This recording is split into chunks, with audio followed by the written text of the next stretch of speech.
Bien, je voudrais détailler ce livre, Méthode et pratique de la prospective par les signaux faibles, et venir successivement à différents chapitres. C'est le point 1 aujourd'hui. En fait, comment j'ai rencontré les signaux faibles? Alors, ce chapitre-là, c'est « Rencontre avec les signaux faibles ». Et en fait, c'est une histoire très simple, très très simple. Il y a quelques années, un peu plus de 20 ans, je me suis dit fortuitement, Halloween va se développer en France. Pourquoi? Je ne sais pas.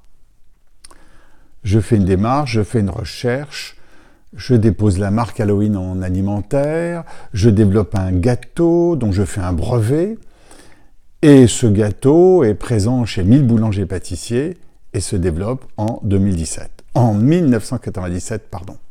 La même année, Itinéris, ce qui est devenu par la suite Orange, lançait Halloween et développait une opération à Paris. Et puis Halloween s'est développé et en 2000, j'avais 14 industriels sous licence. Et puis après, il y a eu une baisse d'activité.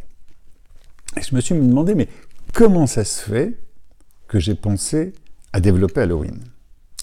Et c'est à ce moment-là que j'ai compris qu'il y avait un certain nombre de signaux faibles, je ne connaissais pas l'expression, qui me racontaient ça.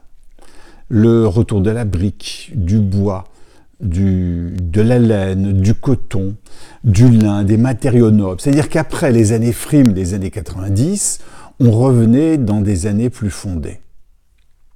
Et a posteriori, je me suis rendu compte que les marchés de Noël, le marché de Noël qui s'est développé à partir de 1998, en fait, le marché de Noël n'a rien à voir sur le parvis de la Défense. Ça vient d'Alsace, 450 ans, mais à la Défense, qu'est-ce qu'on y vend?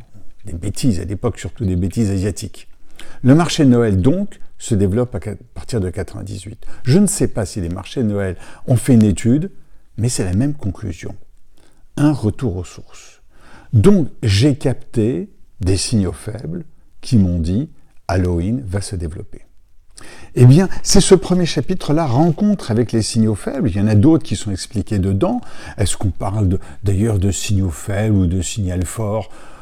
On dit des signaux faibles et on dit un signal fort. C'est comme ça. C'est le vocabulaire. Je suis pas très à cheval là-dedans. Alors bien sûr, il y a l'historique du mot, etc., qui est exploité, qui est expliqué, pardon. Il y a plusieurs choses comme ça qui viennent là-dedans. Mais ce qui est important, c'est qu'à un certain moment, ce sont des signaux faibles. C'est-à-dire des signaux que l'on ne comprend pas, qui apparaissent comme ça, qui viennent et qui nous disent ça va se faire. Voilà, c'est un petit peu ce premier chapitre, c'est un tout petit résumé de ce premier chapitre, et je vais passer un peu plus tard au second. À bientôt, je repars en plongée.